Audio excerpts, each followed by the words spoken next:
വിശുദ്ധന്മാരോ അവർ എനിക്ക് ശ്രേഷ്ഠന്മാർ തന്നെ. ഭൂമിയിലുള്ള വിശുദ്ധന്മാരോ അവർ എനിക്ക് ശ്രേഷ്ഠന്മാർ തന്നെ. സുഭാഷിതം. സദൃശവാക്യങ്ങൾ 6-ാം അധ്യായത്തിൽ അടങ്ങിയിരിക്കുന്ന 35 വാക്യങ്ങളിൽ പിതാവ് മകനെ പ്രധാനമായും 5 വിഷയങ്ങളിൽ ഉപദേശിക്കുന്നു. 1. കൂട്ടുകാരന് വേണ്ടി ജാമ്യം നിൽക്കുന്നതിന്റെ ഉപദേശം. 2. മടിയന്മാരോടുള്ള ഉപദേശം. 3. ദൈവത്തിന് വെറുപ്പുള്ള 7 കാര്യങ്ങൾ. 4. അനുസരിച്ചാലുള്ള അനുഗ്രഹങ്ങൾ. 5. പരസ്ത്രീയിൽ നിന്നും വേശ്യാസ്ത്രീകളിൽ നിന്നും അകന്നിരിക്കേണ്ടതിന്റെ ആവശ്യകത.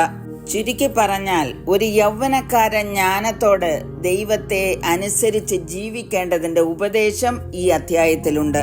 6 മുതൽ 15 വരെയുള്ള വാക്യങ്ങളിൽ മടിയന്മാർക്ക് വേണ്ടിയുള്ള ഉപദേശങ്ങളാണ്. അതിൽ നിന്ന് ഒരു വാക്യം വായിക്കുന്നു. മടിയ, ഉറുമ്പിന്റെ അടുക്കൽ ചെല്ലുക, അതിന്റെ വഴികളെ നോക്കി ബുദ്ധി പഠിക്ക. Go to the ant, you sluggard, consider her ways and be wise. മടിയനെ അഭിസംബോധന ചെയ്തുകൊണ്ടാണ് ഈ വാക്കുകൾ പറയുന്നത്. മടിയൻ എന്ന വാക്ക് കേൾക്കുമ്പോൾ എന്താണ് നമ്മുടെ മനസ്സിലേക്ക് ഓടി വരുന്നത്? മടിയന്മാരായ വ്യക്തികൾ അലസതയും നിഷ്ക്രിയതയും ശീലമാക്കിയിട്ടുള്ളവരാണ്. അത്തരമൊരു വ്യക്തി സ്വന്തം ജീവിതത്തിന്റെ വ്യക്തിപരമായ ഉത്തരവാദിത്തം ഏറ്റെടുക്കുന്നില്ല. മടിയന്മാരോടുള്ള ഉപദേശമാണ് ഉറുമ്പിന്റെ അടുക്കൽ പോയി ബുദ്ധി പഠിക്കുക എന്നുള്ളത്. ഏറ്റവും ചെറിയ ഒരു ജീവിയാണ് ഉറുമ്പ് എന്ന് നമുക്കറിയാം. ലോകത്തിൽ ഏതെല്ലാം തരത്തിലുള്ള ജീവികളുണ്ട്?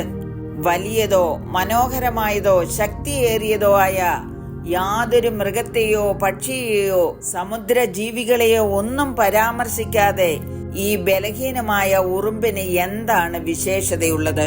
7-8 വാക്യങ്ങളിൽ തന്നെ അത് പറഞ്ഞിരിക്കുന്നു.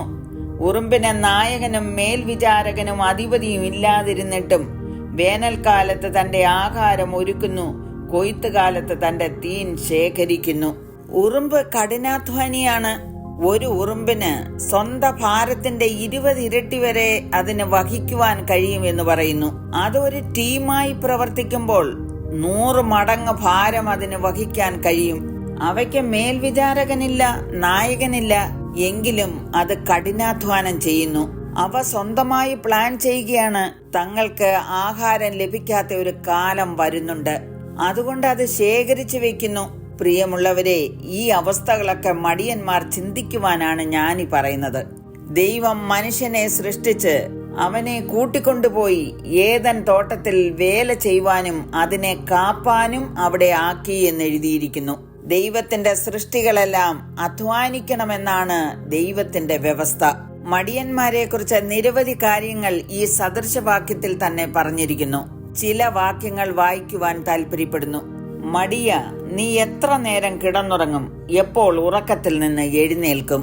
മടിയൻ കൊതിച്ചിട്ടും ഒന്നും കിട്ടുന്നില്ല.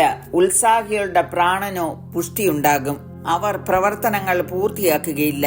കാര്യങ്ങളെ അഭിമുഖീകരിക്കേണ്ടി വരുമ്പോൾ പല ഒഴിവൊഴികൾ പറഞ്ഞേക്കും. സദൃശവാക്യങ്ങൾ 22:13 പറയുന്നു, വെളിയിൽ സിംഹമുണ്ട്, വീതിയിൽ എനിക്ക് ജീവഹാനി വരുമെന്ന് മടിയൻ പറയുന്നു. ഉത്സാഹികളുടെ കൈ അധികാരം നടത്തും, മടിയനോ ഊഴിയ വേലയ്ക്ക് പോകേണ്ടി വരും. താൻ ജ്ഞാനിയാണെന്ന് മടിയന് തോന്നുന്നു. പ്രിയമുള്ളവരെ, നാം മടിയരായി തീരുവാൻ ദൈവം ആഗ്രഹിക്കുന്നില്ല. കർത്താവായ യേശുക്രിസ്തു പറഞ്ഞു, അധ്വാനിക്കുന്നവരും ഭാരം ചുമക്കുന്നവരുമായുള്ളവരെ എന്റെ അടുക്കൽ വരുവീൻ, ഞാൻ നിങ്ങളെ ആശ്വസിപ്പിക്കും. ആകയാൽ നമ്മുടെ ഉത്തരവാദിത്തങ്ങൾ നമുക്ക് മനസ്സിലാക്കാം, ബുദ്ധിയോടെ പ്രവർത്തിക്കാം. ദൈവം ഈ വചനങ്ങളാൽ എല്ലാവരെയും അനുഗ്രഹിക്കുമാറാകട്ടെ. ആമേൻ. എന്റെ കാൽകളെ പാറമേൽ നിർത്തി എൻ ഗമനത്തെ സുസ്ഥിരമാക്കി. എന്റെ കാൽകളെ പാറമേൽ നിർത്തി എൻ ഗമനത്തെ സുസ്ഥിരമാക്കി. പുതിയൊരു പാട്ടെനിക്കു തന്നു, എൻ ദൈവത്തിന് സ്തുതികൾ തന്നെ. പുതിയൊരു പാട്ടെനിക്കു തന്നു, എൻ ദൈവത്തിന് സ്തുതികൾ തന്നെ.